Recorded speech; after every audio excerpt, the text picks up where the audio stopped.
Bienvenidos a En 5 Minutos, un espacio en el que se mezclan la historia, política, geografía, deporte, cultura y realidad internacional. Curiosidades, batallas, fronteras y mucho más en eso que tardás en ordenar el escritorio o tomarte un café.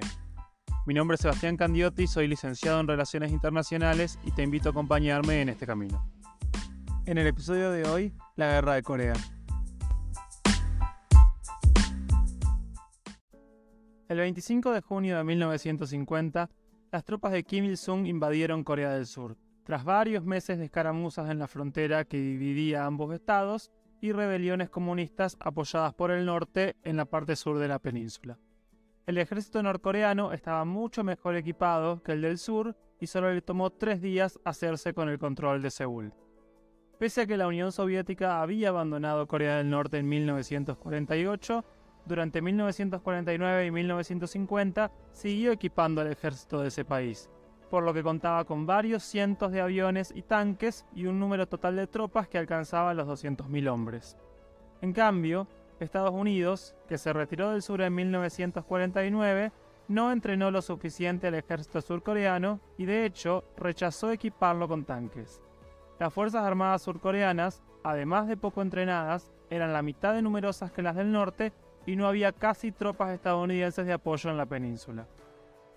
Durante los 3 primeros meses de la guerra, las victorias norcoreanas fueron continuas, hasta quedarse con todo el territorio de Corea del Sur, con la excepción de un perímetro de 200 kilómetros alrededor de la ciudad de Busan, en el sureste del país. A partir de ese momento, las fuerzas de las Naciones Unidas comenzaron a ganar terreno y avanzar hacia el paralelo 38, línea divisoria entre las dos Coreas. Antes de seguir con el transcurso de la guerra, es muy interesante entender cómo se logró que las Naciones Unidas vayan a la guerra. En el Consejo de Seguridad, órgano que tiene a su cargo la paz y la seguridad internacionales, se presentó una propuesta para condenar la agresión norcoreana y posteriormente crear una fuerza internacional para defender a Corea del Sur. Los 5 miembros permanentes tenían y tienen derecho a veto, por lo que se podría suponer que la Unión Soviética, que apoyaba a Corea del Norte, lo hubiese aprovechado. Sin embargo, pocos meses antes había finalizado la Guerra Civil China, y con ella se dio la victoria comunista, quedando el bando nacionalista y capitalista recluido en la isla de Formosa, actual Taiwán. China tenía una de las 5 bancas permanentes y esta permaneció con el país original, la República de China, que había quedado recluida en la isla. La Unión Soviética pretendía que el asiento permanente pase de la China capitalista a la China comunista, y como el resto de los estados no acordaba con esta propuesta, decidió boicotear las sesiones del Consejo de Seguridad. Al boicotear las sesiones donde se discutió la Guerra de Corea, no pudo vetar las resoluciones, lo que terminó provocando la creación de este ejército multinacional que emparejó la guerra que hasta el momento había sido asimétrica.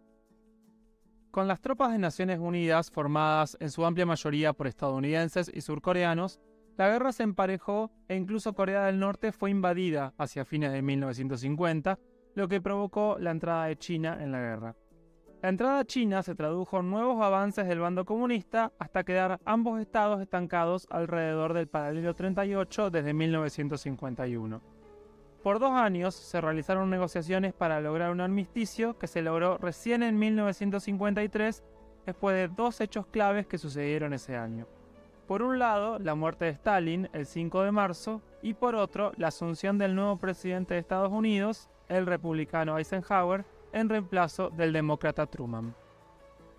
El armisticio estableció una zona desmilitarizada de 2 kilómetros por lado alrededor del paralelo 38, formándose las fronteras a partir de las zonas controladas por ambos ejércitos en ese momento. A partir de entonces, la zona desmilitarizada se ha convertido, paradójicamente, en una de las más militarizadas del mundo.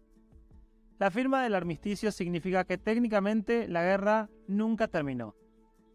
La paz definitiva ha sido conversada en las últimas reuniones entre los implicados, aunque no se ha logrado aún. Entre 2 y 4 millones de personas murieron en el conflicto, en su mayoría civiles.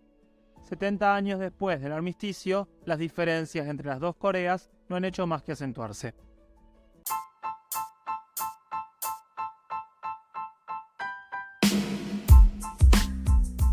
Muchas gracias por llegar hasta el final de este episodio en 5 minutos.